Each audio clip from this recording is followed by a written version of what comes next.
How to become a sales engineer with no experience is one of the questions that I get on a regular basis. I've hired many hundreds of people all over the world, and I know what it takes to make it into the SE community.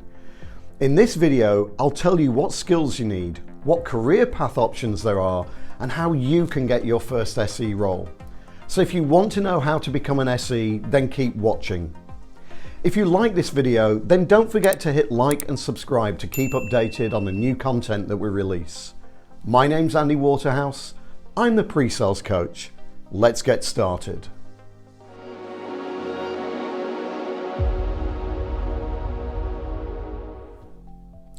A question that I get on a regular basis is, how do I get into an SE role without any experience? The answer can be quite complex, as for many career changes, but I'll break it down into some useful areas to consider.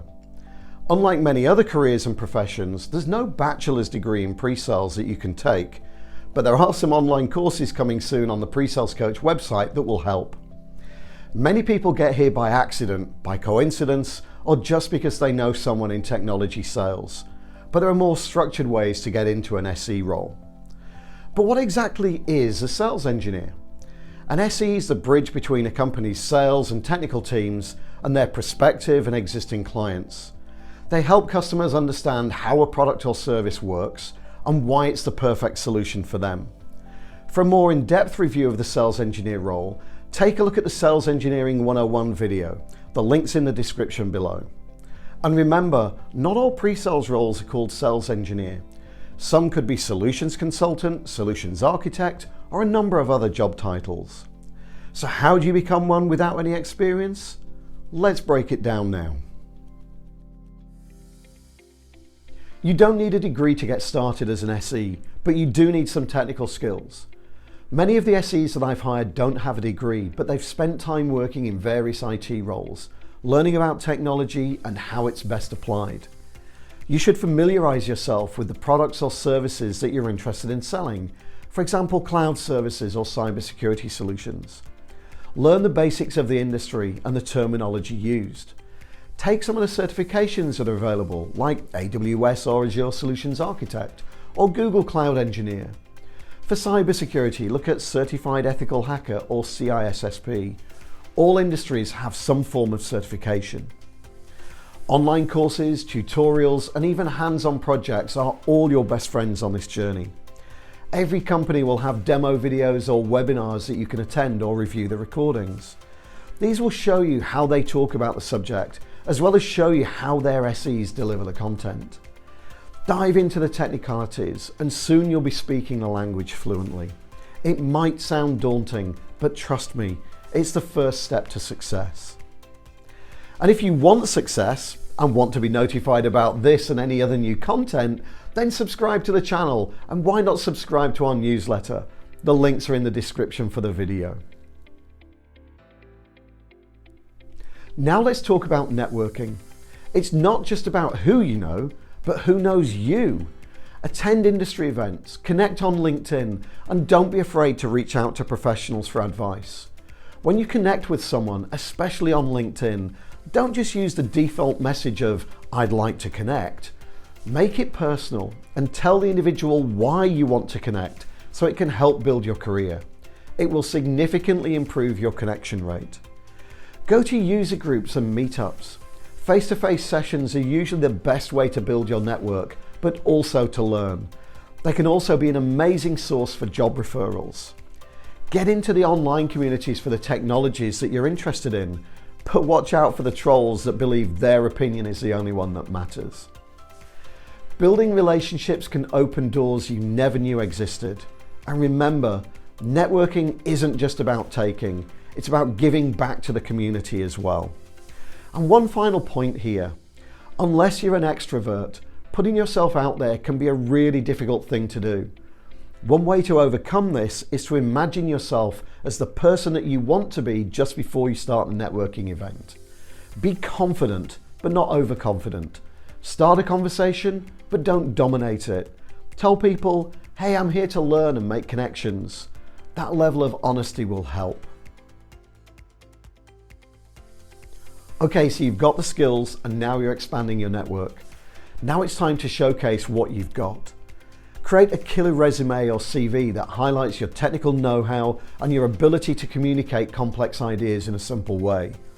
Make sure that you give concise examples of what you've done. There are many resume tools out there that can help you with this.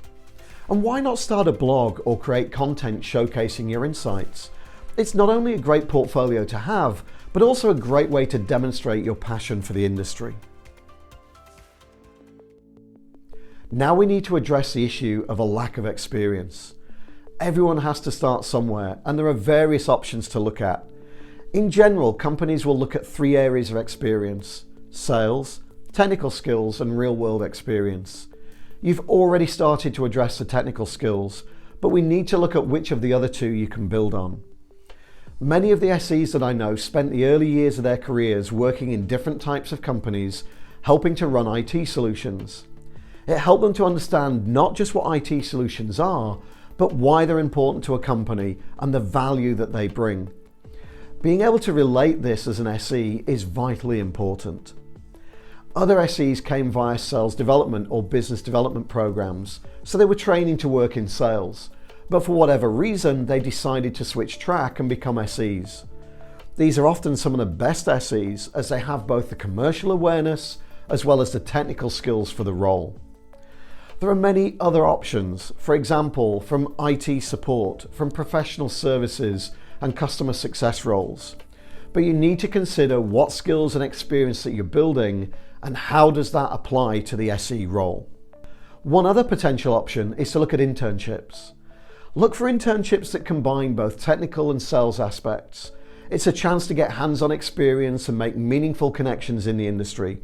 And remember, treat your internship like an extended job interview. Show them what you're made of and always be learning. One of the key elements of applying for a role is to make your application stand out. The HR and recruitment teams see hundreds of applications every week, so you need to grab their attention. We already discussed the killer resume or CV, but you should also have a killer cover page. You should research the company as well as key people inside the company, especially the hiring manager. Call out what you bring to the company and why you'd like to join them. Don't just use a standard cover letter. However, the real step up is to get someone that you know at the company or someone that knows someone at the company to make a recommendation on your behalf.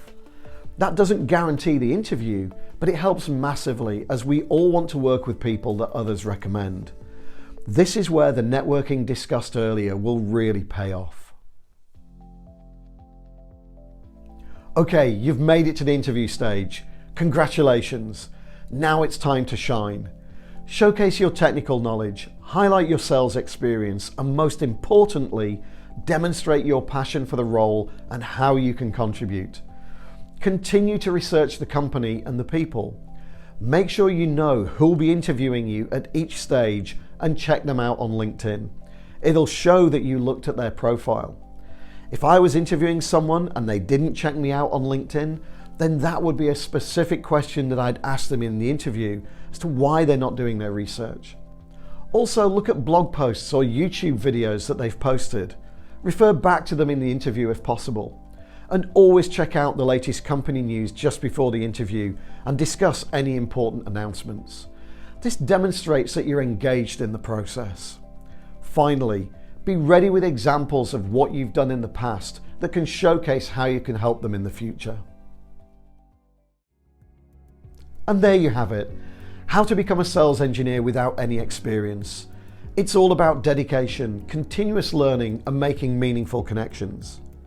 If you like this video, then hit like and subscribe to keep updated on the new content that we release. And why not subscribe to our newsletter for updates on what's happening and hints and tips about pre-sales. Links are in the video description. Until the next time, I'm Andy Waterhouse. I'm the pre-sales coach. Thanks for watching.